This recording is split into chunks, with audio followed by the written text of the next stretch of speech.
all know healthcare.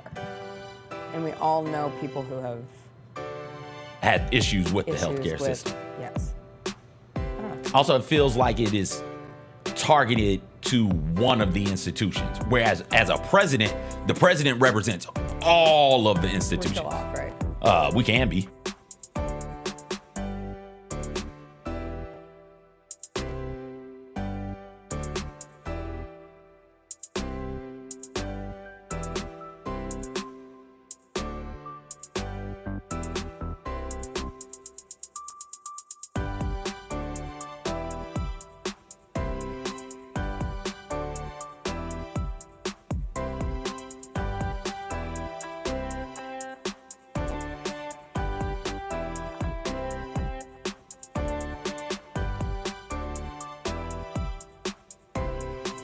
Pun intended. All right, now we can talk about our song of the day. What was it? It was Hannah Montana's Nobody's Perfect.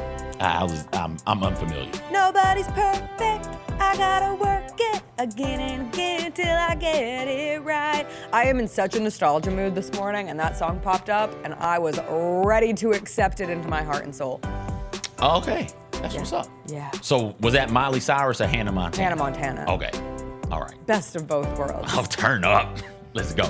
My brother sent me, since we're on the topic of Disney shows from our childhood, my brother sent me a picture of grown-up Lizzie McGuire with the caption, "You called it way back in the day," because I was like, she is a cutie. And people are like, no, not Lizzie, Brittany, not Lizzie, this other person or that person. No, Lizzie was that girl. I was like, no, hold up now. Don't get fooled. Lizzie McGuire is a cutie pie. Mm-hmm. She's grown up also. She had that Topanga glow up where she was cute as a kid, and she's just gorgeous right now as a full-grown woman. A hot damn. Whew. Yeah. It is crazy, though. I saw yesterday, we didn't really get into the Golden Globes nominations, but Ariana Grande, Miley Cyrus, and Selena Gomez are all nominated for Golden Globes, and they were all on children's shows at one point. Shout out to all on Disney. Ariana was Nick. Yes, Wizards of Waverly Place was Disney, and Ariana was Nickelodeon. Got you. Nickelodeon. What a time. What's up, everybody? It is Wednesday, December 11th. Gonna be a good day. Jessica Benson with you from the Grind City Media Studios in Memphis, Tennessee. CJ Hurt behind the glass. Coming up on today's show, the Grizzlies continue their week off while the NBA Cup is off and rolling. Got started with their 2 quarterfinal games last night.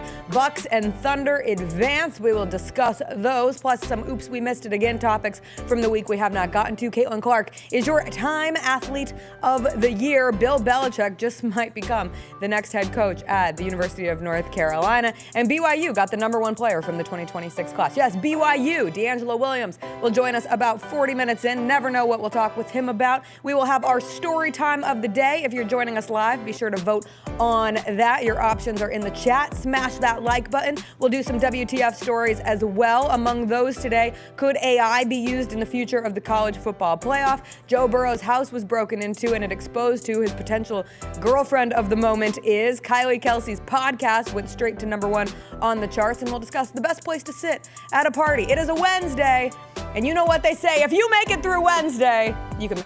Mic is off. I didn't let you finish that. We're not doing that today. No. The squad together for this year's Junior Grizzlies 3-on-3 tournament, presented by 2K at the Built Ford Tough practice facility inside FedEx Forum. On Saturday, January 4th, teams will compete in 3 games before advancing to single elimination play. Overall winners from the 10 and under, 12 and under, and 14 and under divisions will win Grizzlies tickets, including exclusive access to the pregame team shoot-around before the Grizz take on the Pelicans January 24th. Sign up today at hoopitup.com/Grizzlies. Let's face it, there's a lot of trash talk in basketball, but the great teams let their performance do the talking. Like Ford F-150 with Pro Power on board, a class-exclusive industry-first feature that turns your truck into a mobile generator and leaves the competition speechless. Ford F-150, official truck of the Grizzlies. Greatness starts here at your Mid-South Ford dealer. Class is full-size pickups under 8,500 pounds, GVWR.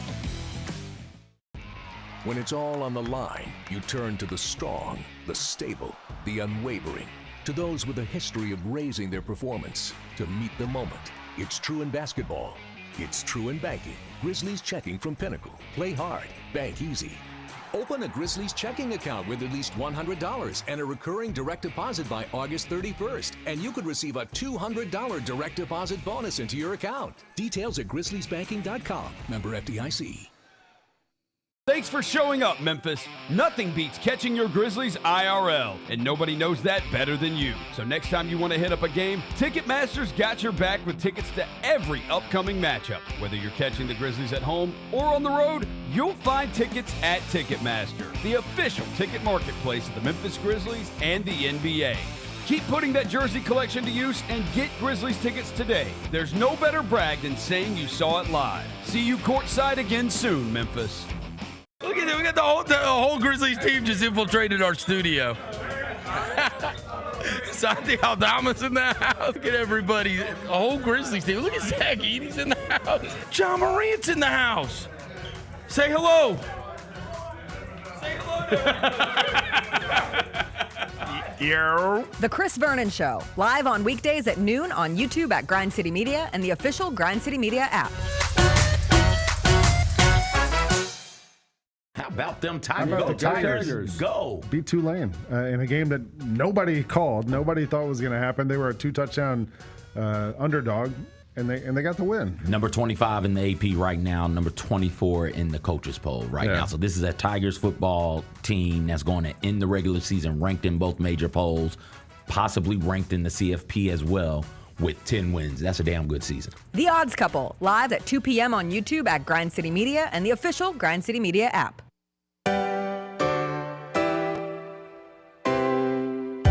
Feels great to feel the sunshine. Gotta own the day like it's all mine. Just got paid in his own time. Been working hard, I've been on the grind. I deserve this feeling, having my way. I've been on this healing. This is my day. The sun's out. Let's have a little fun now. I wanna let it all out. That's what it's all about. Cause I deserve this feeling, have it my way. I deserve this healing. This is my day. Grind City Media presents The Jessica Benson Show with CJ Hurt. Live from the Grind City Media Studios on YouTube at Grind City Media and the official Grind City Media app.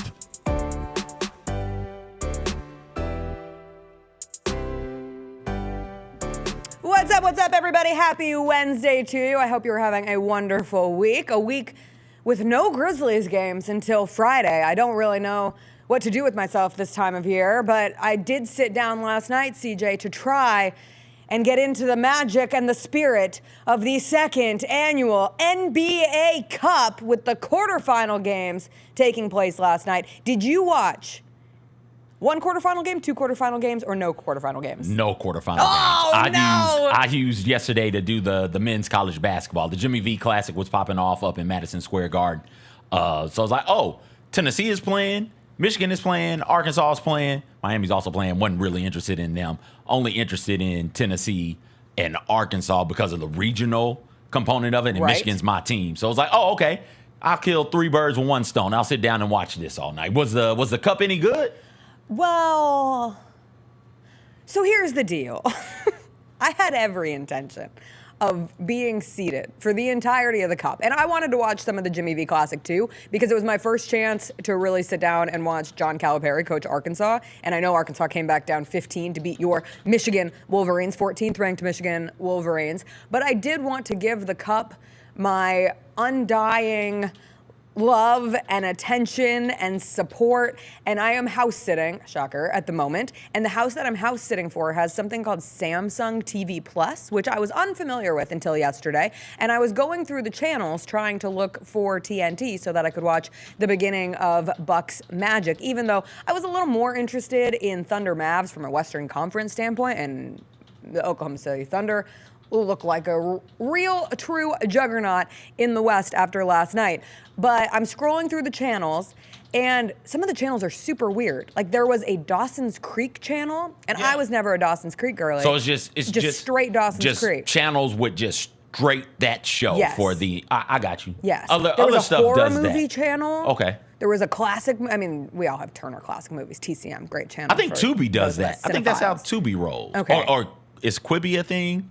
I thought Quibi died. Okay, so I thought Quibi was short-lived. R.I.P. I think Tubi does that, where it's just Okay. because the wife watches Leverage on the Leverage channel. It's a great concept. Yeah. I need to explore more. But before I could find Buck's Magic, I stumbled on the Degrassi channel. Degrassi Next Generation, to be clear, because Degrassi went decades and decades. But Degrassi Which one is Next Next Generation? It's the one that was in the early 2000s. That's the one with Drake? Yes. Okay. Aubrey. I watched Aubrey not make the basketball team. And Jimmy is his character on the show, of course. Wait, he could walk at the time? Yeah. Okay. Early seasons. The school shooting episode did not come until. Wait, that's multiple why he was seasons in. paralyzed? Okay, so Degrassi is the most unhinged show to ever exist, and I was reminded of it yesterday. I pop onto the Degrassi channel, and it just so happens to be, I think it's the first episode from Degrassi Next Generation, or it's fairly early in season 1, but it's a two-parter, and this girl, Emma, who is one of the main characters, she has been developing a relationship with a boy she met online, and they're talking, and he invites her to a hotel, and she goes to meet him, and he ends up being like a 40-year-old man who's trying to get with this young girl. This is all in the beginning. I am immediately sucked in. I watched 8 episodes of Degrassi yesterday, and I could not be stopped. And within those 8 episodes, I see that. I saw this girl, Ashley and Drake's character, Jimmy, they were a couple. They were going to have sex for the first time, lose their virginity, but then they like had a nice conversation that neither of them were ready, lessons to be learned, and they ended up just blowing up all of the condoms like balloons around their room instead. Jessica. Ashley then also found out that her parents got divorced because her dad was gay and moved to Europe with his boyfriend and then came back, and she was like, why do my parents still have such great chemistry? Because your mom fell in love with a gay man. He loves her, she loves him. They just weren't gonna work together in that way. I went down the memory rabbit hole, and the fact that my health class at Ranch View Middle School in Highlands Ranch, Colorado, used multiple episodes of Degrassi as curriculum is insane to me. This show, I got Chris was like, I get it. He was not a Degrassi guy. I don't know if boys watch Degrassi in the same way as the girls. My brother did, and we would light him up. We were merciless on him about watching that ridiculous ass show. It hits. I learned more from Degrassi, even though they gave me Degrassi in school, which again is insane. Like, I feel like permission slips should have probably had to have been signed to watch Degrassi, but instead I was learning about, I still remember the eating disorder episode, there's a suicide episode, there's a cutting episode, there's the school shooting that leaves Drake in a wheelchair. Why are all these kids so dramatic? I What's going thought on one with kid them? died in the school shooting. I was wrong. He actually got stabbed outside a party after he yelled at someone for peeing on a car. A girl wears a thong for the first time. Manny, that's an iconic episode that still rings true Is it? in my head. What's Yes, it is. iconic about that episode? There's a testicular cancer storyline. There's a bipolar Wait, hold, stop. storyline. There's a kid with testicular cancer? Yes. Spinner. Tough luck. And his name is Spinner. Oh, rough. I'm just sitting there, Chris, these characters are popping up. I'm like, he gets stabbed. He has testicular cancer. She's in a domestic violence situation. Pluto TV is the one with the channels that are just a TV show. I'm going to go home and watch more Degrassi? I can't stop. I used to, when I would be home sick from school, there was a period after we watched a couple of episodes in health class, and then you naturally want to know what happens to these characters. And I became... I mean, I probably watched Degrassi for like 4 years, and then you age out. It was on Noggin, which was the teen version of Nickelodeon. So when you outgrew Nickelodeon, you flipped it over to Noggin and just watched Degrassi marathons, I guess is what it was for. There was an abortion episode that didn't air in America for 2 years, because it's a Canadian show. So that episode was banned in America, and then they casually just started throwing it into the marathons and never said anything, and if you noticed, you noticed. So I'm so sorry, NBA Cup, I want to love you. But at this point in time, my rankings of most entertaining things, Degrassi Channel, NBA Cup. What's your favorite Degrassi episode? Or what's the one that stands out the most to you? I mean, I think about the eating disorder one all the time. Okay. She stopped eating and she passed out, and her friends were like, Emma, we think you're anorexic. We watched it. We had to write a paper on it. So wait, was she just not eating? She was not eating. Okay, and so she was playing volleyball. She wasn't doing the You can't not eat and play sports. Oh no, you can't do that. Gotta be an athlete. But the school shooting episode is the most iconic episode of all time. Okay. That and the abortion episode because it didn't air. There's so many. And the one where the kid gets stabbed outside the party. That was wild. And his on and off again girlfriend is there, like, holding him in her arms. If I could go back in time, like as a grown-up, I would go back in time and find my little brother as he's sitting down watching Degrassi and pull him to the side and give him a hug. And I'd say, my child, thank you.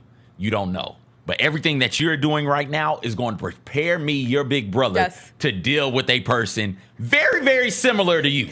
I don't know what that means. I don't know how it happened. You're a black boy in Tennessee. She's a white girl in Colorado, right? Like, I'm not sure what we are all united by a Canadian show. Is more than just a Canadian stuff, Jessica. You saying do things, and it's like, oh, I've interacted with this before. That is a sibling of mine, and it's the boy sibling, not the girl sibling. I'm not sure why or how that happens. Other episode that impacted me the most, there's a gonorrhea episode. And I knew I did not want gonorrhea. They did an STD thing. Oh, they sure did. They hit everything. Well, clearly they did. I had so many messages. From thongs to gonorrhea, from school shootings to abortions. They got you covered. Cutting? Oh, for cutting? Yeah. Rigged elections in school, political elections. That. Yeah, they did. No, they didn't. Yes, they did. It was one of episode 3 last night. Get out of here! Yeah, it was wild. It really set the stage. Did they storm the school? They did not storm the school, but there was some bribery going on. A little quid pro quo. Oh. Anyway, I had so many people message me yesterday because I posted a picture of it on my Instagram story, and they too were influenced by Degrassi and said they learned more from Degrassi than they learned from their actual education. And I got it in both. So shout out Colorado Public Schools. Nowadays, my school district is not what it once was, but at the time, very, very edgy, very cutting edge on how they were teaching things. I did circle back to the Mavs Thunder game. I couldn't watch Degrassi all night long. I mean, I could have. Trust me, I really could have. But I have to be back here talking about not just Degrassi for 90 minutes of your time. The Thunder are really, really good. I had not had the opportunity to really watch like a competitive Thunder game, and obviously going up against a Mavs team that was riding a 7-game winning streak. They were going for their 8th straight win, which would have been their first time having an 8-game winning streak since they won the championship back in 2011. But what the Thunder deployed defensively in similar nature to what they did in the playoffs last year, try to make it anybody but Luka, and Dallas was able to give them P.J. Washington. P.J. Washington didn't play last night due to an illness, and because of that and nobody getting hot for the Mavs, the Thunder were able to be really successful. And Shai Gilgeous-Alexander has people talking this morning. He's having an MVP season. Like, we are at December 11th. This is where you can begin to have MVP conversations. They certainly don't end in December. I think you and I, CJ, last year handed out the MVP to Joel Embiid around this time of year, and then he missed a ton of games and quickly fell out of that actual race. But the addition of Isaiah Hartenstein and Alex Caruso makes this a different Thunder team than the team that played the Mavs in the playoffs last year, and those were critical moves for them. The one thing they struggle with is rebounding this season, and last night they won the battle of the boards. All of their guards are boxing out. They're getting big rebounding numbers across the board. They had 52 rebounds, Hartenstein with 13 of them, but you look, Cason Wallace had 8, Shai Gilgeous-Alexander had 8, along with his 39 points. They're just really good. I cannot wait for the Grizzlies to play the Thunder. That game comes up early January, I believe. We had an issue with teen pregnancy when I was a kid. There's so much teen pregnancy on Degrassi. And I think shows like Degrassi effectively stopped a lot of that. It's Degrassi. What was the one on MTV about the teenage moms? Is it Teenage Moms? Secret Life of an American Teenager. No. What's the reality real show? The reality 16 TV and show. Pregnant. 16 and Pregnant. The show you just named also was a part of that. I think you can throw True Life in there also. MTV's Beverly Hills True 90210 had a storyline on that. Yeah, I don't think that did enough. Oh, when was the reboot? It was in the same era of Gossip Girl. They did a Melrose Place reboot. They did a 90210 reboot that was very popular on the CW. Okay. So that would have been when I was in high school. Okay. So I think that those shows or those types of shows squashed all the teenage pregnancies because now it's not nearly talked about. Not near as much as when I was a kid. That's so true. Not as much as I was a kid, and I've read articles. My mom and I have talked about it, And she would make my sister watch 16 and Pregnant. Like, see, you get pregnant by one of these dusty-ass, nappy-head-ass boys. This is your life. Good luck. You're going to have fun with that. The Thunder, I'm not high on them. The disrespect. I don't want to be disrespectful, but I think they got better, but they got better, it feels like, at things they were good at last year. Like, the Thunder's issue was shooting, was it not? And I question in a 7-game series, when buckets are really, really hard to come by, they've got enough of that to get past people. I think they got a defense that is loaded. That defense is really, really good for them. And I think when you got a player like SGA, who is going to be in most series one of the best players on the court at all times, I think that gives you a bit of a leg up. But again, when it comes to shooting and I'm going to say playmaking also, I question where those types of things are going to come from. It's one thing when the offense is flowing, that ball gets moving and swinging around and everybody's getting a touch of it. Yeah, if you can continue to do that for offensive possession or do that for throughout the totality of a game, yeah, your offense is going to look pretty good, and the Thunder can do that. But things get bogged down in the playoffs. It gets slower. It becomes more physical. I do wonder what they will be in that situation, if they'll be able to create easy looks and easy opportunities. I do think SGA has improved as a playmaker. That was a knock on his game. And even from last night, both as a playmaker, as being one of the best offensive perimeter players in the NBA this season, it just feels like his game has filled out.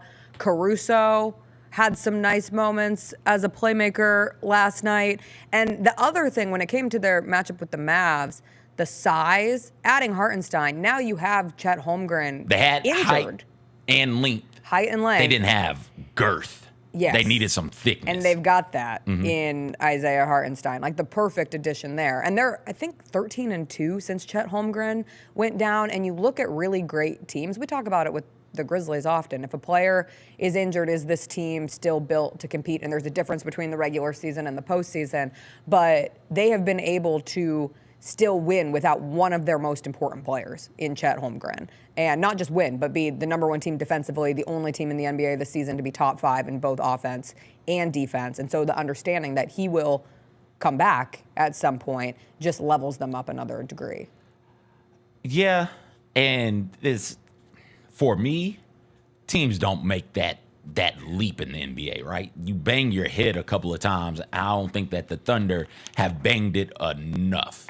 Right, like the Thunder got good all of a sudden. It's great. Okay, cool. And they're continuing to do that. But it's a different sort of thing when you get to the playoffs. Now, that is much, much later on down the line in the season.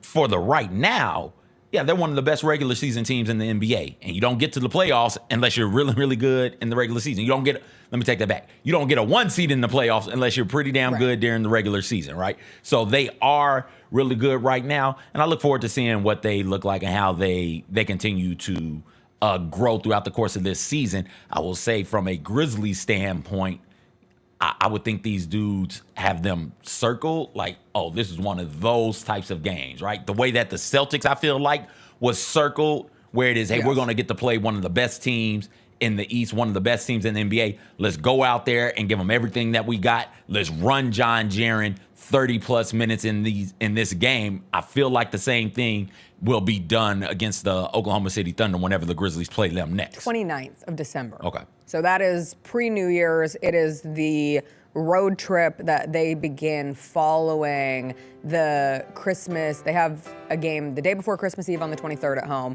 when they take on the Clippers, and then they play the day after Christmas at home against the Raptors. And then it's 1, 2, 3, 4, 5 straight road games. And the Thunder are the second of that. They go from the Pelicans to the Thunder. What are you laughing at? I played the out music on accident.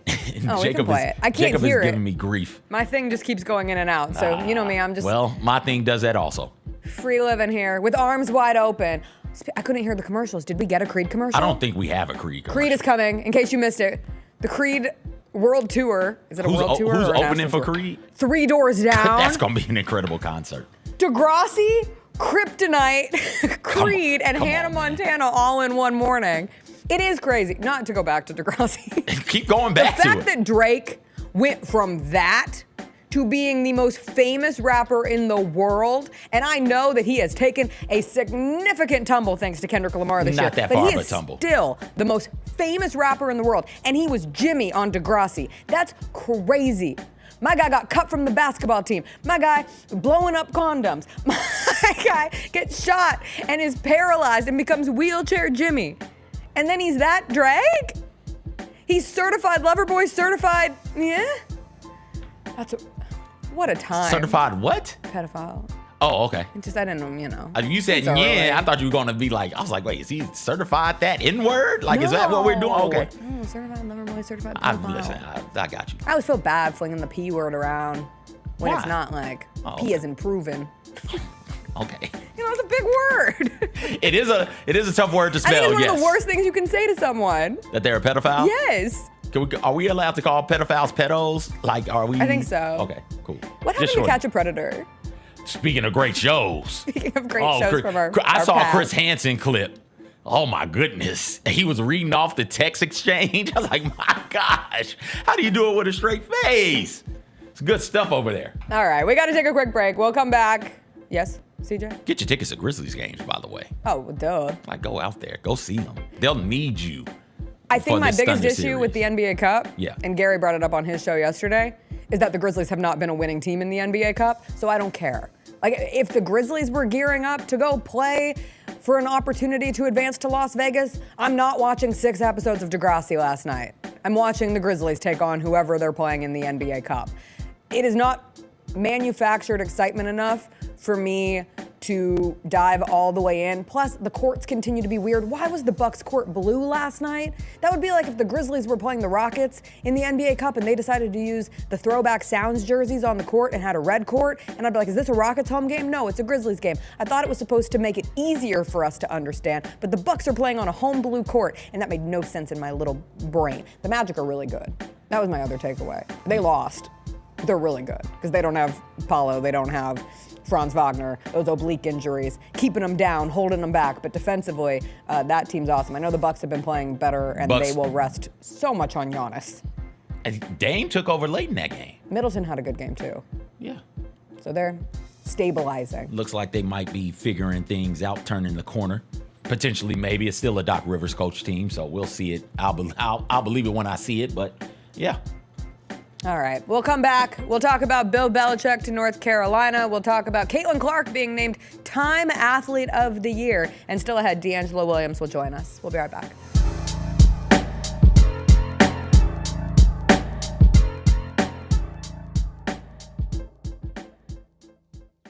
Laces, really bright yellow primary color. You got black on the trim and on the edges. I gotta get 'em. And you got some red there as well. Look at that right there, Mike. Look at that right there. Man, look at that G. Look at that G, boy. That G is moving strong right there, too, man. Get all of your HBCU sports and culture news by tuning in to HBCU Huddle with CJ Hurt and Mike Wallace. New episodes drop every Thursday on grindcitymedia.com, YouTube, and Spotify. Grizzlies are just having fun out there tonight. Morant around a screen, bumped by Wagner. No look to Smart, lays it up on the window and in, and it is all Grizz.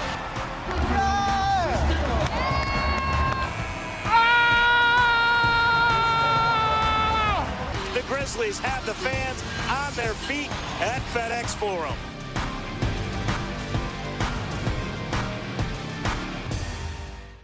Kroger shoppers and Grizz fans, one exclusive last-minute discounted ticket deals takes it straight to you during the Grizzlies 2024-2025 season. Sign up with the new Kroger Buzzer Beater deal. Fans can sign up by texting Grizz to 636-479 or visit your local Kroger store in the Delta Division and scan the QR code. By signing up, you agree to receive recurring automated promotional and personalized marketing text messages from the Memphis Grizzlies. Consent is not a condition of any purchase. Message frequency varies. Message and data rates may apply. Sonic Radio. Welcome back to Sonic RNDIO. That spells radio with me, the CIO. This just in, the new Sonic $1.99 menu lets you build a crave-worthy meal for just $1.99 an item, whether that's a creamy shake, crispy tots, or a quarter-pound double cheeseburger. This just out. Ostriches. They're mean, not very cute, and in my opinion, way too big for a bird. Don't miss the Sonic Fun 99 menu. 5 items, always $1.99. Live free, eat Sonic. Tax not included. See menu for details.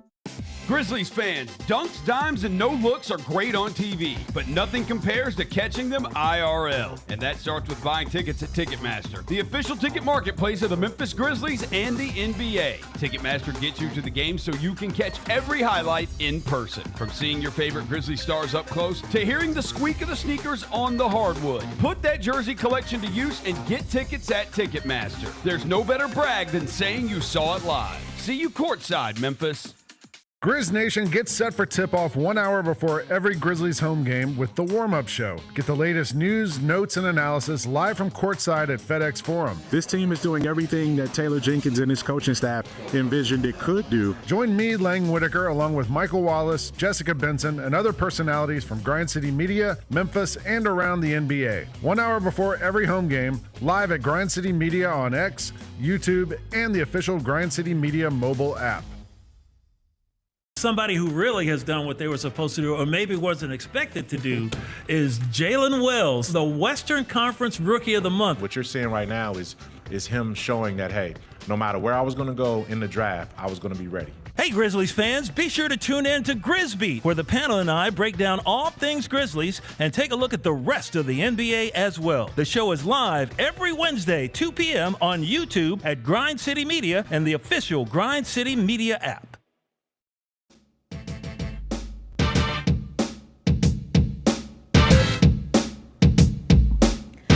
Check in at the next Grizzlies home game Friday, December 13th at 7 p.m. when your Grizzlies host the Brooklyn Nets. To purchase your tickets or for more information, visit the FedEx Forum box office or head to grizzlies.com/tickets today. The hated Brooklyn Nets, the only team to beat the Grizzlies twice this season. Come watch the Grizzlies avenge. What would be, like, I'm in town for a night. It's this particular night. What would be your pitch to me as to why I should come to this game? Because the Grizzlies have won 9 of their last 10 games, and you have the opportunity to see Ja Morant, who's one of the most spectacular players in all of basketball, and the chance to see Jaren Jackson Jr., who's having one of the most dominating stretches in all of basketball at the moment. And you never know who's going to throw a reverse dunk down on any given night. Is it Ja? Is it Jay Huff? Is it Santi Aldama? Who's going to be the highlight machine? Fun thing about the Grizzlies, it can be anyone. Brandon Clark on a big lob? I don't know. What else are you going to do? It's a Friday night. Have you seen Eddie Jones? Who? Don't fuss over me. I'll be fine alone. Do, do, do, do, do. Beep, beep. Have a good time. Come on, you know that song. No, I don't. Aaron's Party. Okay. All right. But I don't know that song. I've been transported back to 2003 and I can't be stopped. I know it if I hear it. You saying it is not me hearing it. Don't fuss over me. I'll be fine alone. Also, I don't know the words to Aaron's Party. I have a running list of like phrases to use in my highlights. Let me just add some lyrics from classic hit Aaron's Party, R.I.P. Aaron Carter. Gone, but never forgotten. Anyway, what would your sell be? That they're fun to watch. They are. They're fun to watch. Injuries are a part of the game, so if you show up and somebody's on the out list or on the injured list, don't be dejected. Don't be upset, because that means you get to watch more of some of these really fun players, right? Santi Aldama, so much fun to watch this season with what he's able to do from an offensive standpoint. It's fun scoring and passing the ball. Jay Huff, speaking of reverse dunks, you brought it up. The reverse dunk god. Get out of here. Jay Huff doing that and defending the rim and hitting threes. Incredible to watch. Scottie Pippen Jr.'s motor does not stop. It just goes constantly. Jake LaRavia just making big plays. And then you throw in there Jaren Jackson Jr. If the season ended today, he'd get MVP votes. He'd definitely be an All-NBA selection. So you got an All-NBA player on the roster. You've got Ja Morant doing incredible things above and beneath the rim. Like, come on, man. It's just a really, Brandon Clark and the bunnies he's got, it's a really fun team to sit down and watch. So if you want to have fun, I would say, if you're in town, go see them. That would be my pitch to people out of town. You know I love a good bit. I love a good bit. And I think the Grizzlies have the 2 best running bits in the NBA right now. That's how the NBA becomes more successful, more bits. One is Ja Morant saying he's not going to dunk and then throwing down the best dunk of the year. So when will he throw down the next dunk? Might not be as quick as Friday, but you never know because it keeps you on your toes. That's a good bit. Number 2 is the We Want Yuki chants, which... that have swept the NBA. Have swept the nation. Yeah. Some might say. Well, once it hits the nation's capital, isn't it the National Basketball Association? So if you sweep the NBA, you also sweep the nation. I mean, technically Canada's involved too, so. So it's international at this point. Continental. Well, is it continental? Well, because Canada's in North America. Okay. I mean, you could say international, but that might be a stretch. Well, is it? Because Japan is doing it. Yeah, but we don't have games in Japan at the moment. But they're chanting as they watch. I hope the Grizzlies play a game in Japan. You know they're going to get a preseason game over there. They would have to. Remember when the Warriors, go to Japan and the Lakers did a game in Japan. That's right. And Japan and Draymond was like, "Hey, thank you guys for coming out." And then Rui got on the mic and started speaking Japanese, and they lost their minds. And Draymond was like, "Wait, what's happening?" Put the Grizzlies on it. Yeah, put the Grizzlies over in Japan for a preseason game. Why not?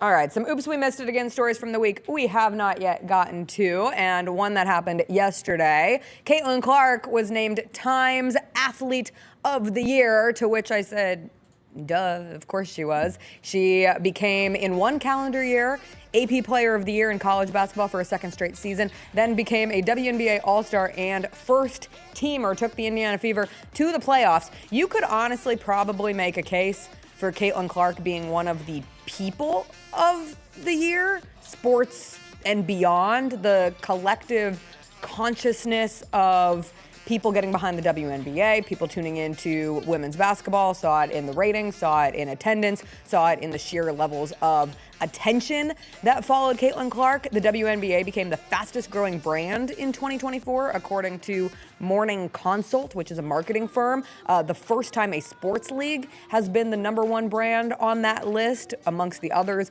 Ben & Jerry's, Brisk Iced Tea, Experian, Microsoft Copilot, YouTube Shorts, Disney Plus, Smartwater Pizza Hut, and Coach. And at the top of that list was the WNBA, and Caitlin Clark was a massive piece of that surge that occurred this season. I thought her interview was one of the best interviews that she has given. She has been, at times, guarded, coy, I guess you could use, but she was very open in her interview with Time that ran with the announcement. And one of the best parts for me was her talking about the difference between college basketball and the WNBA. And her quote was, "Professional players and professional coaches, this is no disrespect to college women's basketball, are a lot smarter.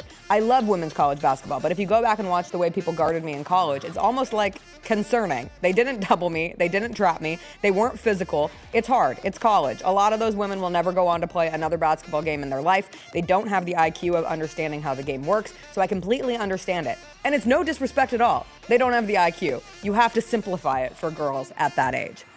No disrespect. But they don't have the IQ. But it is true. They don't have the basketball IQ. That's how we go through sports. Like, if you are in Little League, you're not ready to play in middle school. If you're in middle school, you're not ready to play in high school. If you're in high school, college, pros, and so on and so on. Well, it ends with the pros. But I would assume if you're a professional, you have a higher basketball IQ than somebody playing in college. Yeah, that's the way it works everywhere in all of the sports, and not just the IQs. The amount of good players that you have is different on a college roster, right? Like that's it in all of the sports. And when you get to the professional realm, NBA, WNBA in this case, everybody was an all-state player. Everybody was a Miss Insert State here, right? Miss Basketball in the state of whatever the hell your state is. Everybody was an All-American. Everybody was an All-Conference member, right? Everybody has all of these accolades that they stacked up throughout the course of their time playing basketball. When you're in college, you might, if you're really, really good, you might get 3. We lose our minds at UConn, and UConn's got what, like 5 or 6? Mm-hmm. Most teams get 1, maybe 2. And those are the teams that are running wild in the sport. So on any given night, Caitlin Clark in college is playing a bunch of women who aren't near as athletic as she is. And the game has to be dumbed down for them and I don't want to say dumbed down. The game has to be simplified for them so they can grasp what they need to do, and they're just not athletic enough to execute that. Whereas in the WNBA, they are athletic enough to execute it. They are physical enough to execute it. There are times when Caitlin Clark is not the biggest, strongest, fastest, most athletic player on the court. And that allows for a more physical game to be played. That allows for them to do a lot more trapping and doubling of Caitlin Clark, because they're athletic enough to double her at half court and then sprint their asses back and get back in position, right? So yeah, that's a true statement. I thought her comments on black players versus white players was the perception and how they get treated was a good comment as well. She's smart. She knows what she's doing. She reminds me of LeBron in that way. I took the words out of my mouth. Where like, oh, she's not guarded, she's calculating, and she's calculated. Why am I going to have that sort of a conversation, have that be a cloud hovering over my team's head throughout the course of the season, when I'm probably going to get an interview by somebody in the offseason, and I can drop this then and say the thing that needed to be said. And the thing that really effectively, and that's the other part, right? Maybe take your time through it, like work your way all the way through the thought. Sometimes we want the athletes and we want people to have the answers and have the thought completed right when we ask them, and that's not how it works. You grapple with these things. You grapple with race in America. That's not something that you just know offhand immediately, and it seems like she's grappled with it. She's found her voice. She's found the stand she's willing to take, and I applaud her for taking it. Yeah, specifically referencing her privilege as a white player and calling out the league to do a better job elevating the black players who have built the WNBA. Between that, her comments on the Olympics, obviously a goal of hers is to make LA 2028, talked about the motivating factor of not making the Olympics this time around, but also went into if she had gone for the sake of attention, she didn't want that. Like, that's disrespectful to her. That's disrespectful to the team that won yet another gold medal.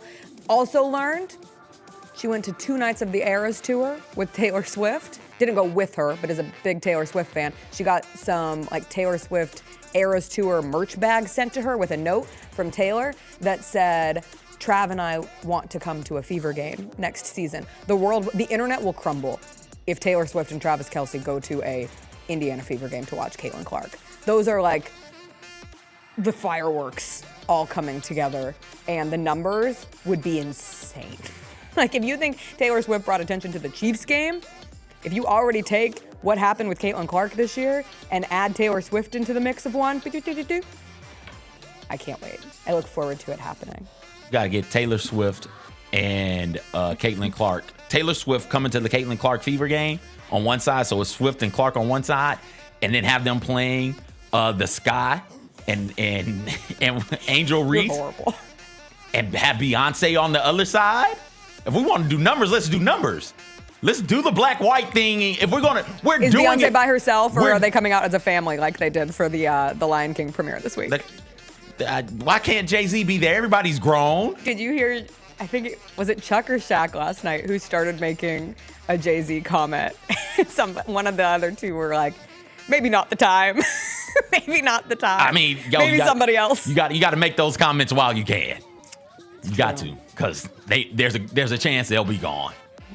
Beyonce could be back in her single ladies era, watching Angel Reese in the Sky. It takes way more time than That's that. True. It's just next season. We could still be in the midst of PR mode. Yeah, so they're good to go. So again, pit Beyonce and Reese on one side, pit Clark and Swift on the other side. Let's get those numbers. We're already doing the black-white thing anyway, so let's do it all the way. Let's pit Barack over there with The Sky. He's from Chicago. Pit Barack and Oprah over there with The Sky as well. We can throw Elon over there with the Fever. And who's somebody opposite of Barack? Put Portnoy with the Fever. Pit Portnoy, fine. Pit Portnoy, well, does he like the W? Yeah, he loves Caitlin Clark. Okay, throw Portnoy over there with the Fever. He doesn't love the W. He loves Caitlin Clark. Pit Portnoy over there with the Fever. And let's make some things shake. I don't know. Taylor Swift is already too close to Brittany Mahomes. I don't know if Taylor Swift's people would let her sit next to Dave Portnoy within a grouping. There'd be some space between them. Maybe we could get Bill Clinton. He still has some. Bill Clinton over there with Swift and them? Yeah, we need one politician. Yeah, because Barack is over there. Yeah. Yeah. It's only fair. Jacob keeps hollering about Eminem.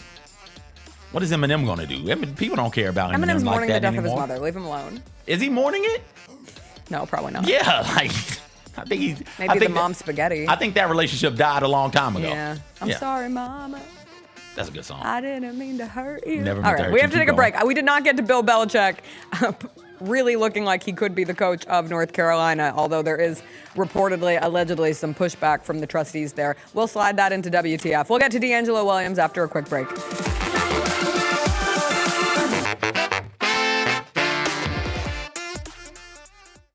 Get the squad together for this year's Junior Grizzlies 3-on-3 tournament. Presented by 2K at the Built Ford Tough practice facility inside FedEx Forum. On Saturday, January 4th, teams will compete in 3 games before advancing to single elimination play. Overall winners from the 10 and under, 12 and under, and 14 and under divisions will win Grizzlies tickets, including exclusive access to the pregame team shoot-around before the Grizz take on the Pelicans January 24th. Sign up today at hoopitup.com/Grizzlies. Hoop on the Grizzlies' home court at Junior Grizzlies Game Day Clinics presented by O.H.I.O South. Clinics are open to kids ages 6 to 14 and last 60 minutes. The next clinic tips off December 23rd, the same day the Grizzlies play the Clippers. All skill levels are welcome, from beginner to competitive athlete. Sign up now before spots sell out at grizzlies.com/Junior Grizzlies. Registration includes a Junior Grizzlies t-shirt and 2 tickets to the game that day. Anticipate each challenge. Make a quick response. Capitalize on every opportunity. And win. Greatness won't wait. It's true in basketball. It's true in banking. Grizzlies Checking from Pinnacle. Play hard. Bank easy. Open a Grizzlies checking account with at least $100 and a recurring direct deposit by August 31st. And you could receive a $200 direct deposit bonus into your account. Details at grizzliesbanking.com. Member FDIC.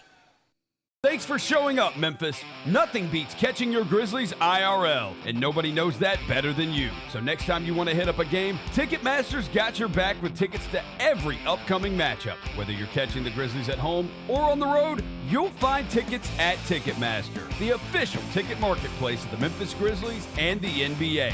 Keep putting that jersey collection to use and get Grizzlies tickets today. There's no better brag than saying you saw it live. See you courtside again soon, Memphis. Look at that. We got the whole Grizzlies team just infiltrated our studio. Santi Aldama's in the house. Look at everybody. The whole Grizzlies team. Look at Zach Edey's in the house. John Morant's in the house. Say hello. Say hello. The Chris Vernon Show, live on weekdays at noon on YouTube at Grind City Media and the official Grind City Media app. How about them How Tigers? about Go the Tigers. Go. Beat Tulane in a game that nobody called. Nobody thought was going to happen. They were a 2-touchdown underdog, and they got the win. Number 25 in the AP right now, number 24 in the coaches poll right now. So this is a Tigers football team that's going to end the regular season ranked in both major polls, possibly ranked in the CFP as well, with 10 wins. That's a damn good season. The Odds Couple, live at 2 p.m. on YouTube at Grind City Media and the official Grind City Media app. ESPN put out a list. Top 30 best pro wrestlers under 30 in the world today. Number 1, Dirty Dom. Number 2, MJF. I think Dom is deserving to be number 1. I think he is probably, like I said, one of the greatest heels in the last 10, 15 years. Like you said, he can't talk on the microphone. The fans love it because they feel like they're a part of the show. And that's the best. Without their booze, he's not the best heel. Tune in to Grind City Wrestling weekly on the Grind City Media app and on the Grind City Media YouTube channel.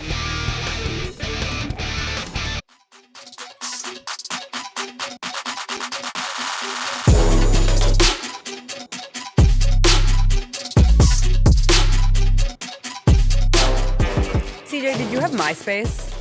No. As we have this very throwbacky show. No, the first thing I got was Facebook. Like summer going into my sophomore year of college. I had avoided those things for most of my life. MySpace was the best part of it. You could set a song Yep. for your profile. I recall and guess hearing what? that. What? You can now do that on Instagram. No, you can't. Yes, you can. You can set a profile song on Instagram. Next thing you know, we're going to have a top 8. So does you won't be in mine, sorry. Does Facebook not have any original ideas? No. Is Zuckerberg, the billionaire genius, is his only idea, hey, let's just take things from everywhere else instead of being innovative? And they called it Facebook. Huh? They called it Facebook. I don't understand. I'm just like, that was their innovative idea. Oh, okay. And now, I'm sorry, Meta now. Oh, because everything's Facebook. Meta. Facebook is what it's called. Facebook, Instagram, Meta. Yeah. They took Snapchat. They've taken TikTok. Did they take They've taken Snapchat? Reels. They didn't take Snapchat. Okay, I meant but the ideas they of just it. take the ideas from Snapchat, from TikTok. Yes. They took Instagram. Instagram was his own thing, and they took Instagram. Yes. Put it under the Meta umbrella. They took Vine. I They feel killed like, Vine. Okay, they killed Vine by copying Vine. I believe so. Got you. Yeah. Anyway, I can't wait to set my profile song. I'll have to think about it all day. No, you It is won't. time to catch It'll up be- with what? It'll be one of the daggone Wicked songs. I don't know. Okay. It might not speak for me at the moment. Oh, okay. DeAngelo Williams speaks with us now. DeAngelo, what would your profile song be? What are you picking? All my life. Hey, I pray for someone like you. And I thank God that I finally found you. All my life, I pray for someone like you. And I hope that you feel the same way too. Yeah, shout out to Jodeci, Casey and JoJo. Yeah, that was But I'm in a different mode. I'm sorry. I told y'all, off air that I'm stepping away from sports. When you say That's stepping tough away, news. are you stepping away from playing, watching, participating? Like, what do you mean? Engaging.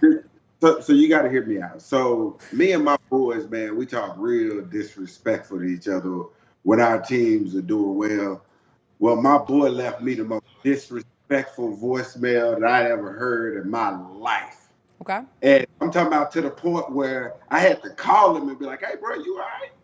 Like, you good?" And he was like, "Yeah."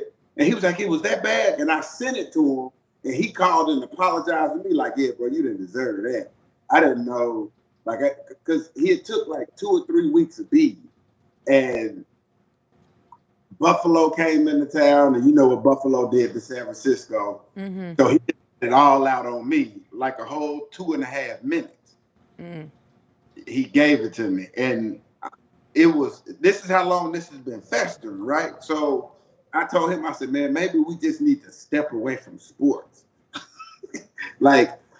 To save your friendship? Yeah, because he Okay. said some real vile things to me. It wasn't nothing about the friendship. Mm. It was just my team. I don't know if you've had a person in your life talk so bad about your team that it affects your friendship. Well, you like, damn, bro. Like, I didn't know that my team was here before you. It affects my marriage, DeAngelo. It's time to come clean. My husband refuses to root for USC. I have adopted all of his teams. The Warriors playing an NBA Cup game tonight, and I just talked about how I don't get up for the Cup, but I'll watch Warriors Rockets with my husband tonight because it matters to him. When the Niners lose, that game you were talking about, DeAngelo, I comforted him. I'm a Bills fan, and I still felt twinges of sadness for my husband because he was so disappointed, although he's given up on the season and wants a better draft pick. So whatever. I root for Syracuse basketball. My mom gets Syracuse basketball notifications just so she can send Chris a congratulations text. They're not even good this year. And she sent him a text last night after they won. But can he give an iota of support for USC?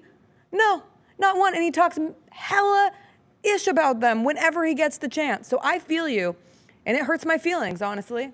I'm glad we're talking about it. So, DeAngelo, when this grown-ass man was giving it to you for 2.5 minutes, what was he saying? Bro, it's not what he was saying. It was his tone. Like, his tone was like he didn't give a damn. Mm-hmm. He didn't care about what we had built up into this moment. He just wanted to tear it down. And that's what I was like, man, like, it's not what you said, it's how you, like, your tone, bro. Like, tone is everything when you talk to a person. And I didn't like his tone. He didn't like his tone because if he did, he wouldn't have called me back and apologized. I was like, you know what? I accept your apology. And I was like, as a result, I think I'm going to step away from sports because I couldn't handle that. I couldn't handle it.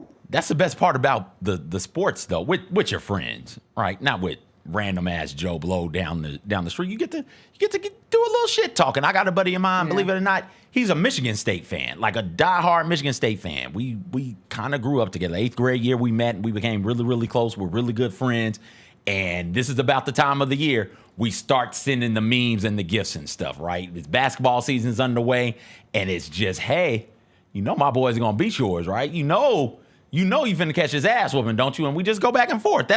I enjoy that part of being a fan. I'm gonna go hang out with family to see Tennessee and Ohio State play, right? The college football, the CFP. And we're gonna talk shit while that game is going on. I got one cousin who's a Tennessee fan, and I got another cousin who's gonna be there, his older brother, who's just a fan of whoever's good and just likes to shit on Tennessee because it makes little bro mad. Funny. I guess that's what we're gonna do. We're gonna sit around the house, we're gonna sip on a little something, and we're gonna talk trash to one another about what's going on, about somebody's favorite team. I do like that side of it, and even like it comes in the strangest ways sometimes, DeAngelo. So I haven't talked about it enough this week. Ran a half marathon this weekend. Did you? I sure did. I know. You might have missed it. What? Yeah, I ran a half marathon this weekend. Yeah. But a part of it, there was a purpose to me bringing it back up, not just to brag about running a half marathon. I did a thing where if you donated to my fundraiser for St. Jude, you got to pick a song that went on the playlist that I ran to during the race. And we work with a wonderful Penn State grad. And as you may remember, Penn State beat USC this season. And they have a tight end named Tyler Warren, who I declared my mortal enemy after he did a little bit of everything against USC. And there is a song called Triple Threat Tyler that is all for, it's an ode to Tyler Warren, and that was the song that our friend Darnell put on my playlist, and he was like, did it annoy you? And I was like, no, it actually made me laugh out loud during the run, like multiple parts. There's a line about Connor Stallions, there's lines about USC, but it was like talking shit through the song, and I appreciated it. I was like, that's next level beef action, and you can't always recommend a song because not every player has a song, but it was good stuff. Yes. Oh, don't read his text. He's already texting me in all caps. Are you about to read a Chris text? That is the Chris Luther announcement music. We got to do something with this damn Jelly Bean music. We're changing it to the Chris Luther's texting music. Quote, I won't root for USC because I grew up as a USC hater. Northern California v. Southern California, I guess. My dad hated USC his entire life. All caps.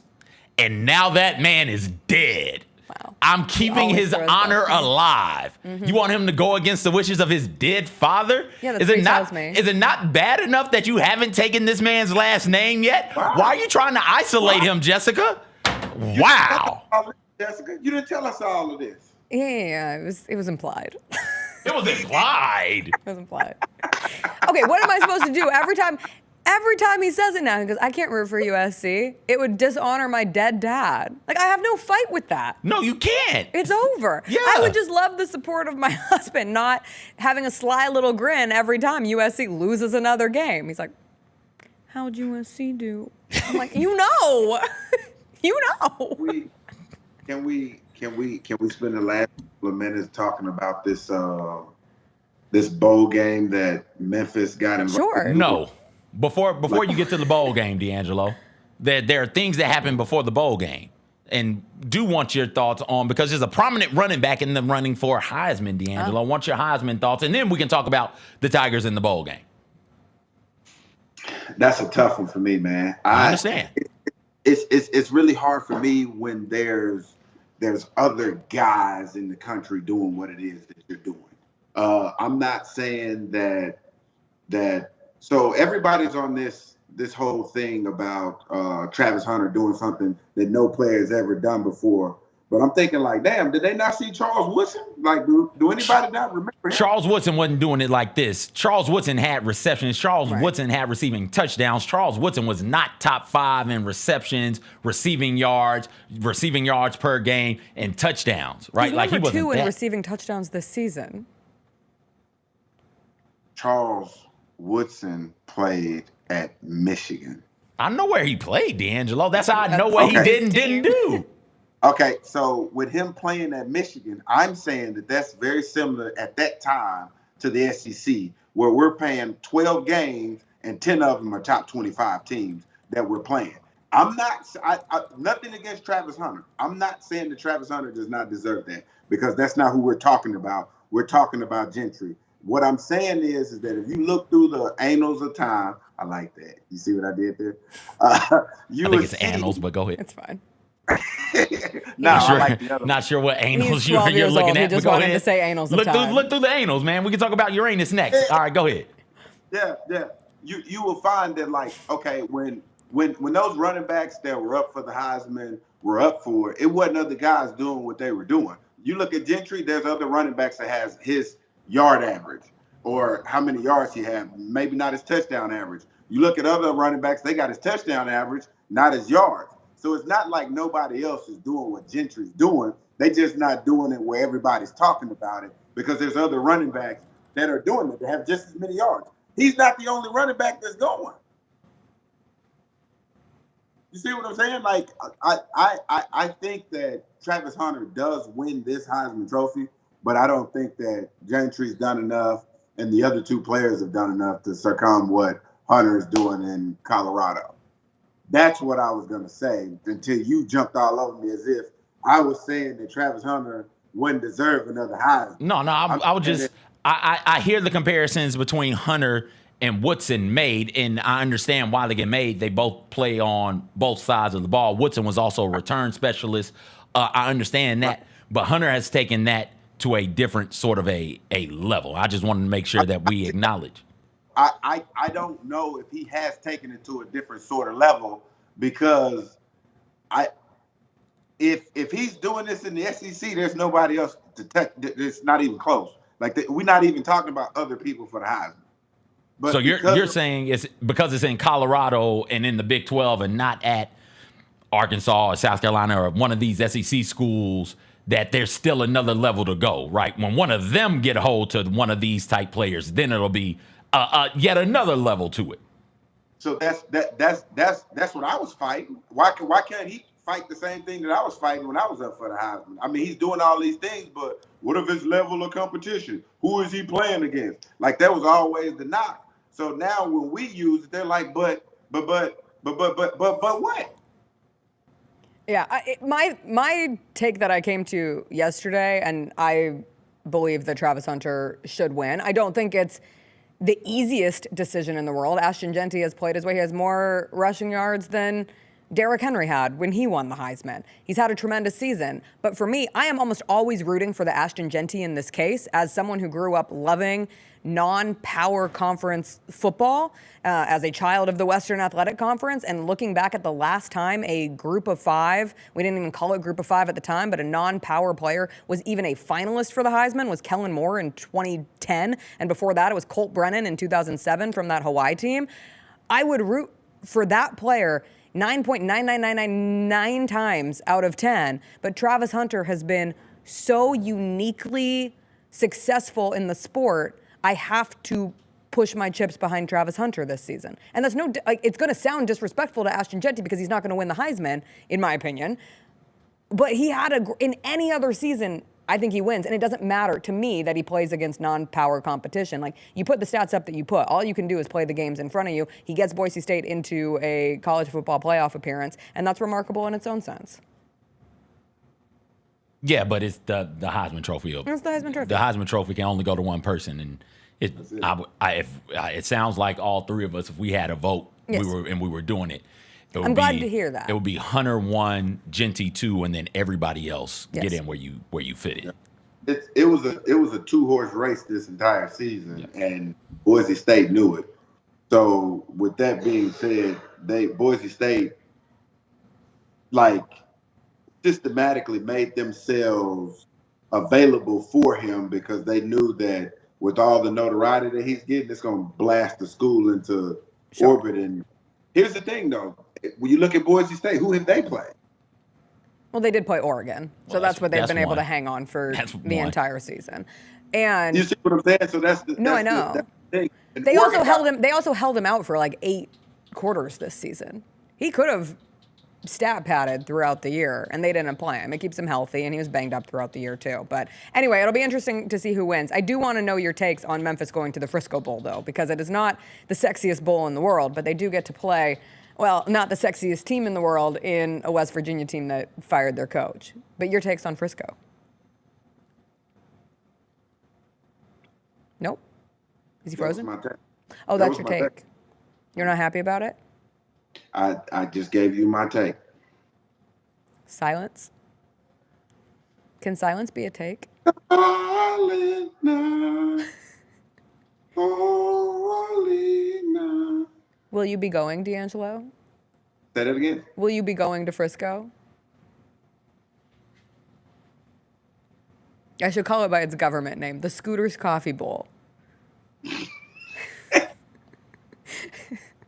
What's the issue with the Frisco Bowl? Where did you want these people to go? A glamour city with palm trees, CJ. Oh, okay. Well, didn't they have the choice? I'm gonna tell you something, man. If I'm 10-2, top 25, and you're pinning me against a 500 team in a bowl game, I don't think the sexiness is in. And if you're gonna put me against one, put me against one that's closer around so we could play off the rivalry. Give me a Mississippi, Ole Miss, Arkansas. Give me somewhere where we could pin rivalries against each other in this bowl game. But West Virginia? Yeah. West Virginia. It's going to be up to 6. Yeah. They do get to play very, very much before Christmas, so I guess players can get home for the holidays. But as someone who played, wouldn't you want to at least go somewhere? If you can't get a great opponent, wouldn't you want to go somewhere on a nice vacation? Do you see it that way or no? Nah, look, it just depends on situation, and not only situation. My mindset is different from the mindset of the kids there now. We didn't care where we went. We were going to have fun. Because you were going to a bowl game. Yeah. Ideally, we wanted to go somewhere where it was a good place where we could get out and party and have a good time and, like, let our hair down if we needed to, because we knew that the work schedule was going to be tough. I got you. DeAngelo, thanks for your Silent Night rendition. It was beautiful. Oh, no problem. That's what I'm here for. But I was not happy. Like, we're going back to Dallas, but not the Dallas we want to go to. To Frisco. Dallas light. Dallas-ish. All right, DeAngelo, we'll catch up with you next week. It'll be our last week before the holidays. We'll see you then. Okay. All right. Bye. That was DeAngelo Williams. We have to take a quick break. We do have a story time. God, 43% of the vote saying you want all 3 of the stories. Greedy little gumdrops. Why'd you give them the choice of all 3? That's a cop-out. I didn't want to find another story. I was That's a scrambling. cop-out. We have good WTF stories, good sports WTF stories. What's a good sports WTF The story? monarchy of the Belichick family, as you put in the headline, coming to North Carolina. Joe Burrow's house getting robbed and the woman who was there who called her mom. AI, college football playoff. Where you want to sit at a party? So then just do the cheat on me and you don't see T Swift. All right. No, the people spoke. Okay, so here's what we'll do. Here's how we're gonna do it. Okay. We'll do one story. A couple stories. WTF. Okay. Another story. Okay. We'll jump back and forth. Okay. All right, deal. It'll be fun. We'll be right back.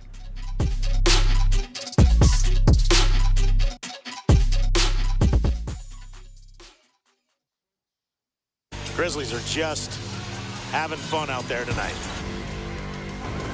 Morant around a screen, bumped by Wagner. No look to Smart, lays it up on the window and in, and it is all Grizz.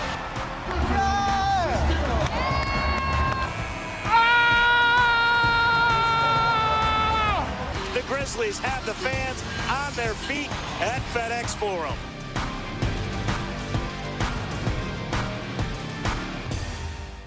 Kroger shoppers and Grizz fans, want exclusive last-minute discounted ticket deals texted straight to you during the Grizzlies 2024-2025 season? Sign up with the new Kroger Buzzer Beater deal. Fans can sign up by texting Grizz to 636-479 or visit your local Kroger store in the Delta Division and scan the QR code. By signing up, you agree to receive recurring automated promotional and personalized marketing text messages from the Memphis Grizzlies. Consent is not a condition of any purchase. Message frequency varies. Message and data rates may apply. Southland Casino Hotel is helping you navigate to Santa. Win your share of up to $340,000 in free play or a 2024 Lincoln Navigator. Here Comes Santa kicks off November 24th. Get one free entry and earn additional entries for weekly Saturday drawings. Don't forget the grand finale drawing on Saturday, December 21st to win up to $5,000 in free play or a 2024 Lincoln Navigator. Win big during Here Comes Santa, only at Southland Casino Hotel. Must be 21 plus. Play responsibly. For help quoting, call 800-522-4700.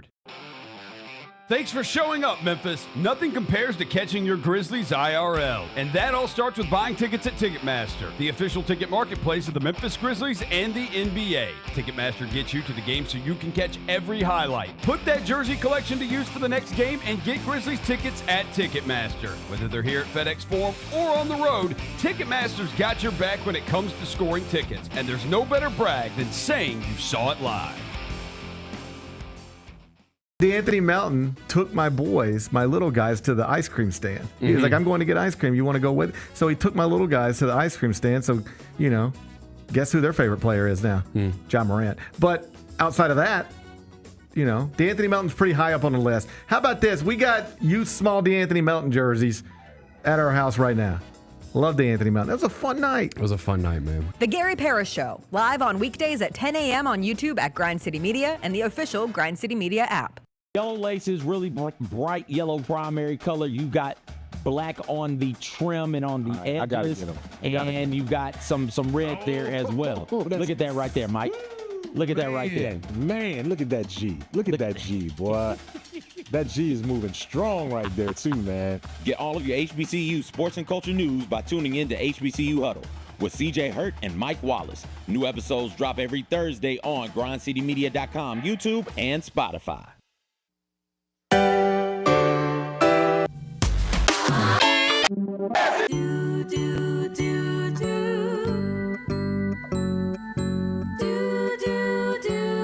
This is another JBS production. Twinkle, twinkle, rockabye. It's story time. Let's let it fly. The JB Show with CJ here to bring you tales that bring you cheer or fear or tears, whatever's here. Now hush you babies, listen up. It's story time. Let's get turned up.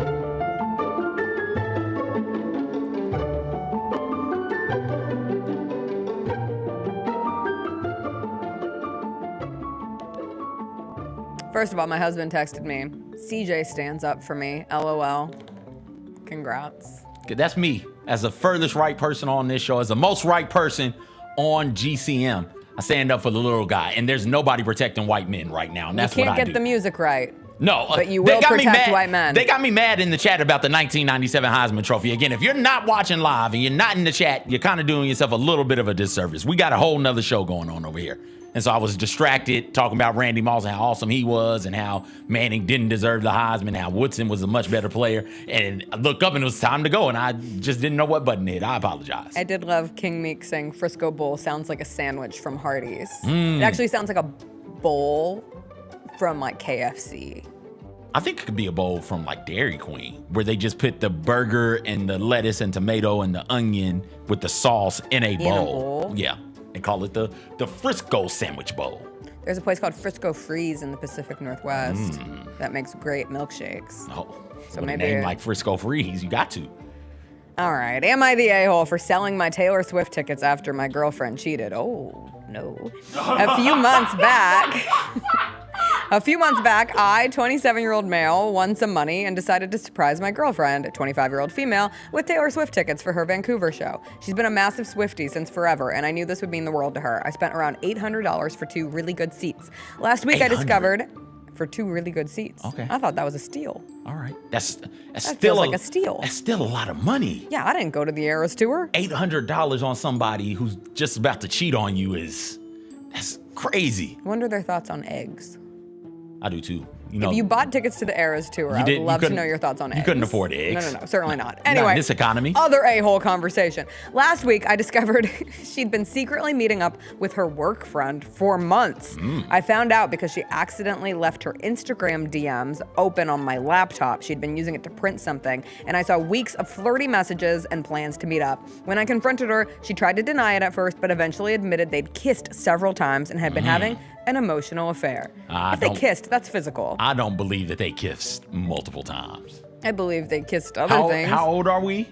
At this age, 25, 27. Yeah, at this age, I'm not kissing anymore. I was devastated. Or kissing alone anymore. I was devastated. These tickets were meant to be a special experience for us, and I couldn't stomach the thought of taking her after this betrayal. Rather than let them go to waste, I decided to sell them. Given how insane the Taylor Swift market is right now, I managed to sell them for $2,400, triple what I paid. Now you're the asshole. You're the asshole now. The a-hole. You're the asshole. The butthole. No, you said it right. The asshole. You just changed everything. Make them beep it out. Make Luke do the work. You just You're the asshole. Yeah. We were rooting for you. We don't even need the last paragraph. No, yes. Get this off the screen. You're the asshole. You tripled what you paid? It? Come on, man. That's disgusting. Ticket prices out of control. All right, let's do WTF. Yeah. Go home, bro. Like, you deserve to be cheated on. Damn, Jessica. Yeah. You people are what are ruining the ticket market for everybody. Okay, now I'm the a-hole, because I did it once, but I'll never do it again. I did it with Adele tickets. To pay for your wedding. To pay for my wedding. I had a cause, but now I feel bad for calling him the a-hole when I did. That's called a hypocrite. But I had a really good reason. You were also an asshole for doing that. Yeah, and I admit it. Yeah. I was. Just because you're the asshole doesn't mean you don't need to be. Doesn't mean you were wrong. This is wrong. But doesn't mean there are times when you got to be an asshole, man. What's the movie with the clay puppets or whatever? America. Oh, Team World Police? Yeah, they broke it down real well. Yeah, they broke it down real well. Yeah. About a-holes and other words and the roles that you play. Sometimes you got to be a bit of an asshole. All right, what's the WTF story you wanted? First WTF story. Bill Belichick to North Carolina could really happen. Multiple reports yesterday. The one from The Athletic that came out last night said that Belichick is indeed weighing an offer to become the next Tar Heels head coach. As The Athletic wrote last week, Bill Belichick also has a son, Steve, who spent time as Washington's defensive coordinator, and there is an expectation within this deal that Steve would follow Bill to Chapel Hill and possibly even be named coach in waiting. So that came from The Athletic, but then there was this big thread by a man named Ollie Connolly, who's a writer at The Guardian and is a former NFL and college football recruiting analyst. He said that Bill Belichick had agreed to become the next coach at North Carolina. However, by agreeing to be the head coach at North Carolina, it comes with a 400-page organizational Bible that touches every aspect of the program and school. He is unwilling to negotiate. So if the 400-page Bible, if there's a page in it, if there's a paragraph in it that they don't like, then he's not going to do it. He is committed to that. The AD, chancellor, trustees, and boosters all need to sign off on it. There has been pushback, according to this man, Ollie Connolly, from the trustees and from the faculty. Basically, the entire thing would change how North Carolina approaches and values football, and that impacts a lot of people. It impacts the school. But yeah, now we are playing a waiting game of should North Carolina bend everything for the Bible of Bill Belichick to come and coach them back into success after firing Mac Brown. Why are you doing that with your hands right now? Let's talk about this, and then we'll get to the thing in the chat. Okay. And not in the chat, in the Slack. Yeah, this is strange. But he's got the power. He's got the leverage. And when you have the power and when you have the leverage and when you don't need the money, what do you need? You need complete and total control of everything. You need all of the control of, not only do I need all of the control of everything, I need my family to have the control of everything. He's legit trying to set up a dictatorship. I called it a monarchy in the headline. Well, not me. I didn't do it. ChatGPT, we outsourced that to AI. AI called it a monarchy in the headline. I would call it more of a dictatorship. Right, where he's coming in telling you, hey, this is how it's going to be. And when I'm gone, my son takes over. And when my son's gone, his son will take over, right? Like he's trying to King Louis this. He's trying to King Charles it over here. What is happening? There's no way they can let this happen. And we don't even know Bill Belichick is a good college coach. Not only do we not know if he's a good college coach, do we know if he's a good coach without Brady and Kraft? Right? Does he not feel like that's a part of the holy triumvirate, the holy trinity? Right? You need all three of those, and so you get one without the other. Do we know that that's going to work for certain? No, we don't. So why would you even entertain this if you're in North Carolina? Yeah. I know this is by far the least important element of this story, but I just think about his poor girlfriend, who, when I said this to Chris last night, he was like, it was never going to work out. I believed in them. I was rooting. I saw those Halloween pictures. They were cute. They were funny. They were clever. But now, she thought she was with retired Bill Belichick. Can you imagine college coach Bill Belichick? Because college coaches have been talking left and right about how coaching in the college ranks is so much more difficult than the professional ranks because of NIL, because of the endless transfer portal and constantly, it's always recruiting season within college sports right now, and the teetering point of where we're at within the sport. And Bill Belichick wants to jump back in. This man is desperate to work. This man just wants to coach. I think this man if he can do it his way, let me be clear. I think he wants to set his family up, right? How long do you think Bill Belichick would coach at North Carolina? 3 years? Half a season, and then it's 3 years, right? I can't imagine he'd be there past 4 or 5 seasons. So I think he wants, hey, the only way my son is going to get an opportunity right now, right this second, is if I force that opportunity to happen. And we've seen this play out in sports multiple times. I remember when Eli Manning's father refused to let him play for the Chargers and forced him to be traded on draft day to the Giants. I remember that vividly. I remember when Bronny James's father forced the Lakers to take him in the second round of the draft and then to do all types of weird things with him. So this is something that happens not just in the world, but specifically in sports, where fathers look out for their children in a really I think paternal sort of a way. It is, hey, I think my son is good enough to coach. I'll coach for a while, but then you got to give it to my kid. So that's what it is. Are you ready for the next story? Well, no, what was your reaction? My reaction to what? The chat. Go to the next story. We got to do WTF, and then we got to go to the next story. Oh, good. And then the we next can. one's It's, the one I it's, wanted. it's not the chat. It's in the Slack. Did you see the Slack? No. All right, don't worry about it. We'll talk about that next then. Okay. Go ahead. Next story. Next story. Am I the a-hole for not telling my girlfriend that I pee in my shower? Let me get right to the point. What? I, 25-year-old male, pee in the shower. I thought everyone did. My whole family pees in the shower, What? as do all my friends. I'm sorry. I can't continue. Do you not? No. We've had this conversation. Showers and pools, man. I'm not peeing in those. I didn't know shower was included. Yeah, pee before you get in. Okay. Yeah, Jacob, are you with me? Jacob, pause. are you peeing in the shower? Of course. You're peeing in the shower. Of course.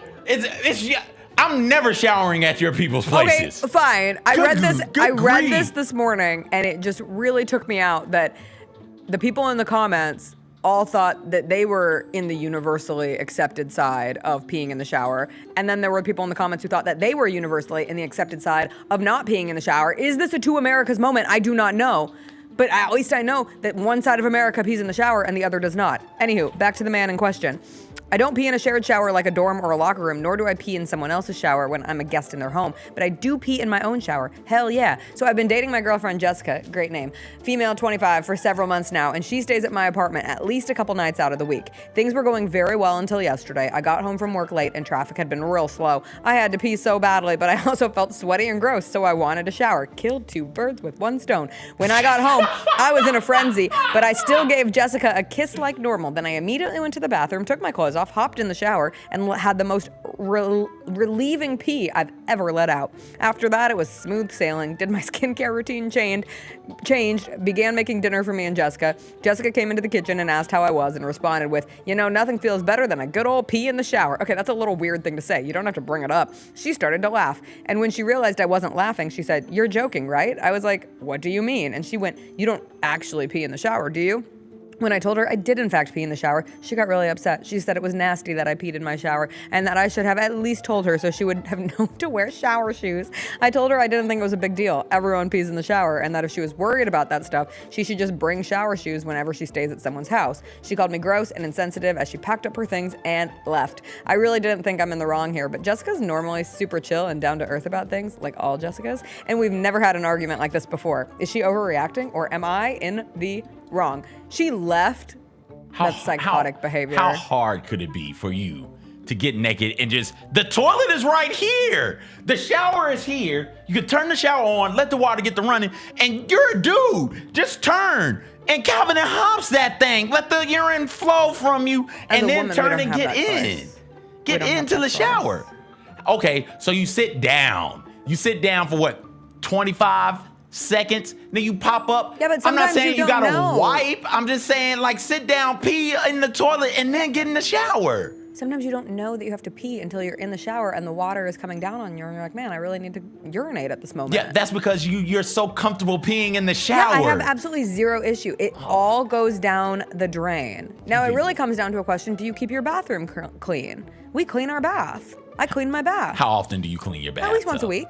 Once a week? Sure. So you get 7 days of urine built up in the toilet. The urine is not building up, it's going down, it's mixing with the water. If you want to get really gross, if you're a woman and you don't pee in the shower, what are you doing? Because at least once a month for 7 days, other stuff is coming out of you while you are... Are you doing it then too? You don't get to choose when you bleed, CJ. It just comes out. So it's just falling. You never know. I don't know how it happens in the shower. And when you're cleaning, it just comes out. It's just so it's. And you want to clean yourself. So the uterus is sloughing its way through your body, and you Yes. get uterus particles into the tub. Correct. Okay, I got you. There was All right. definitely a Degrassi episode about this. Was it? No. Okay. Not the a-hole. The guy's not the a-hole. Jessica, for once, is the a-hole. Oh, for once. For once. For once. Okay, what are you... I need to know what you're talking Ohio about. State so outraged by Michigan planting the flag that they have decided to make flag planting a felony, Jessica. You're joking. They want to make it a felony. What the F are you talking about? They are trying to pass the O.H.I.O. Sportsman Act. What those letters stand for, I don't know. But yes, they're trying to make it a felony now to plant your flag in college football. Like, you shouldn't be planting your flag anyways unless you're ready. What party? Unless you're ready to fight. I would wager. What party? Wager it's the Republican Party. I would gamble and say it's the Republican Party. That's just my thought. Does appear that way. Okay, yeah. So this is stupid. That is one of the most whiny baby actions I have ever seen from a politician. That is the dumbest. You should be ashamed. Kim, there are people dying out there, and you're concerned with the O.H.I.O. Sportsmanship Act? At least they didn't call it the Ohio State Sportsmanship Act. Ohio State's like, nah, I don't want any part of that. That's lame-o behavior. That's disgusting. Win the game. Win the game. Or let them fight. All right, you don't want the flag to be planted. Y'all fight it out on the 50. Loser of the game and the loser of the fight gets to leave, and the winners get to plant the flag. So if you lose the game in the fight, the flag gets planted. Like, I don't know what to tell you. Why are we trying to make this a felony all of a sudden? The thing that you should make a felony, the thing that is actually going to get somebody hurt, the field storming things. Right? Nobody wants to do things that. from the Throwing stands. things, you could make those things felonies. That's actually going to have some type of major ramifications one day. No, we just don't want you planting your flag on our field. That's going to be a felony. Despite being introduced, there isn't a lot of hope of actually getting this bill passed into law. House Speaker Jason Stevens explained that the timing is going to make things difficult. The 2-year General Assembly wraps up next week, so if it doesn't pass before then, it will need to be reintroduced. Thank God, legislation's saving us. Paperwork saving us. What a dumbass thing. Politicians not working, saving us. You want to go next WTF story? No, I don't like the next WTF story. Yes. Yes. Oh, Joe Burrow's house got broken into. Oh, how happy you are. No, it's one of the most interesting stories on the internet this week, CJ, because there has been a trend of NFL players' houses getting broken into. Travis Kelce's house got broken into. Patrick Mahomes' house got broken into. This has become such a thing that the NFL sent a memo out to everybody involved in the league saying, hey, make sure you have proper security in place in your home because this is obviously happening. Your schedules are very easy to know. And thus far, it's not like these thieves and robbers are breaking in when the players are home. They're specifically lining it up when they're on a road trip or they're playing in a game, as is the case for Joe Burrow, who was in Dallas on Monday for the Bengals Monday Night Football game against the Cowboys. So somebody's breaking into Joe Burrow's home. There is a woman at this home. The woman does not call 911. She calls her mom, which I think is the most relatable part of the story, because if someone was breaking into my home, I might cave and either call my mom or my dad first. I'd be like, Mom, Dad, someone's breaking in. What do I do? This has got to be What do I do? Be a woman thing. I think it's a white woman thing. Well, no, Kyra's expecting her dad to come down here good. in case of that emergency. Makes me feel so much better. Were you here for that thing. conversation? Yes. Yeah, Kyra was like, no. We're like, Kyra, what's your plan on if like the big earthquake happens or some natural disaster happens? What's your exit strategy? He's like, I don't know. I'm going to call my dad. He's going to come get me. I got in a car accident and called my dad. I got in a car accident and called my dad and was like, what do I do? Oh, okay. What's next? My car got totaled, and I called a friend to pick me up. Oh, that's nice. And the only reason I called my parents was because like the insurance was going to call them at some point. And I was like, yo, it's better they hear from me. Yeah. And they proceeded to react and act the way that I figured they would, and why I do not like calling them when things happen. Well, this woman called her mom while staying at Joe Burrow's house. So then her mom had to call 911 and tell the dispatcher. Why did her mom have to call 911? I don't know. Her mom took over. So her mom calls 911 and is like, awful. There's somebody breaking into this house. It's Joe Burrow's house, and my daughter is there. She's staying there. So now the police report is woman calls mom who calls 911 and tells dispatcher, my daughter is staying at Joe Burrow's house. Why didn't she call 911 after she got off the phone with her mama? I'm not going to judge someone in the middle of a crisis. I am. You never know how you would react. She should have got robbed for that. It turns out the woman in question is Sports Illustrated model Olivia Ponton. Okay. Olivia Ponton is staying at Joe Burrow's house.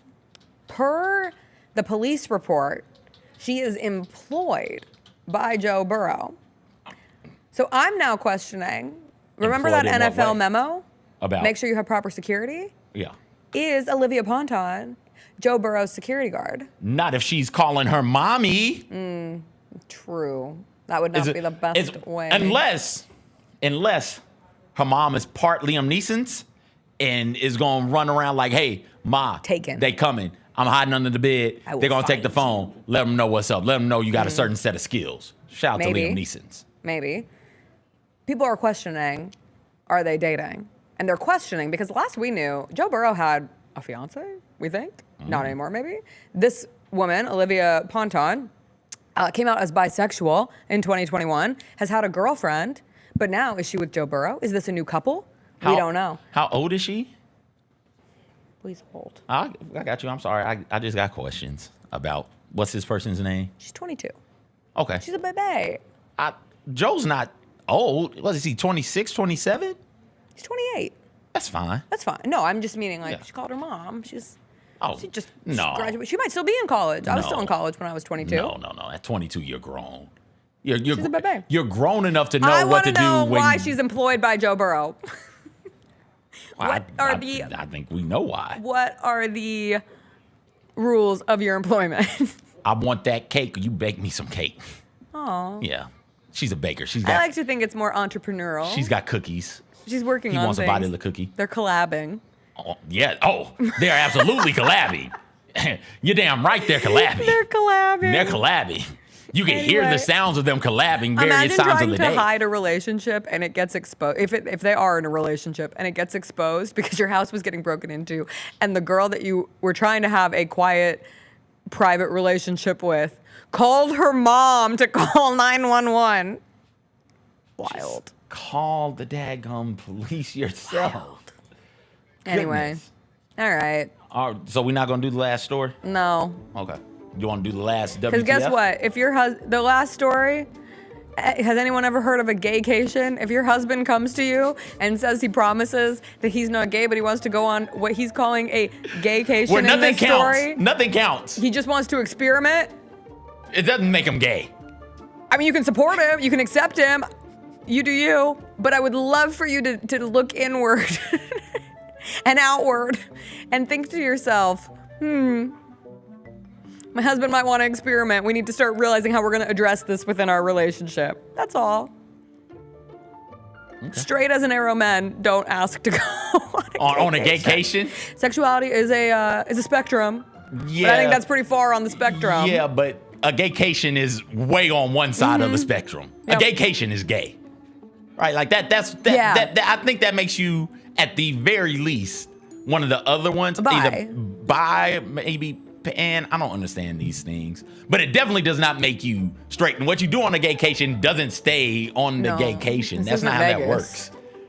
Yeah, and even when you go to Vegas, what you do can come back to you. What a great phrase from Vegas. What happens in Vegas stays in Vegas. I thought gaycation was a great phrase. Well, it is. I did laugh when you sent the story. And then it's a long story. Yeah. It's where straight men go somewhere with sun, sand, and booze and become gay for the duration of the trip. It doesn't work that way! I'm not gay. Gay. I'm only gay for like a week in June when I go on my gaycation. Work that way. Baby, we were born this way. Do you not listen to Lady Gaga? If you're trying to go on a vacation, guess what? I think you're probably secretly listening to Lady Gaga, so you should know the lyrics to Born This Way. I'm semi-bisexual. I'm not all the way bisexual. I'm bisexual every now and then. Bisexual for only like 4 days on my vacation. Maybe he thinks it means like biannual. You know, like I'm bisexual, but only like twice. Just twice. Twice a year or every 2 years? Yeah, or every 2 weeks. Oh. You never know. Bi-weekly bi. Yeah. Oh, wow. All right, we gotta go because I gotta prepare for 6 more episodes of Degrassi. I gotta get home. I've got Degrassi to watch. Do they have a gaycation episode? They have multiple. They were so edgy when it came to, you talk about teen pregnancy. I think they did it first, but also having conversations about like young gay kids when that was not discussed. Even when we were watching the episode where the girl finds out that her father is gay and that's why her parents got divorced, it's done in like such a supportive and just like really effective way. I was like, wow, that's deep. Shows today could never. They try to get him canceled. I mean, they could, but in like 5 years, they couldn't. Isn't Euphoria running around like this just on steroids? Like what you're describing is Euphoria. Yes, but this show, Euphoria is tailored to a mature audience. Okay. This show was tailored to middle schoolers in health class. Okay. It's a difference. Can you imagine if a health class showed Euphoria? I've never seen Euphoria, so I don't know what Let me tell you, they would definitely need to sign a waiver from the parents. All right, NBA Cup action tonight. Warriors, Rockets, along with Knicks, Hawks. I'm actually excited for Knicks, Hawks. Trae Young in Madison Square Garden. They always hate him. They always yell about him. Should be fun. We'll be back tomorrow to discuss. We will see you then. Bye. We didn't even talk about the Jimmy V Classic. Arkansas, Tennessee. Say? Got a good win. I said they came back down 15. Yeah, it was this. More than that. Wagner is something. The two guards for Arkansas are really, really special.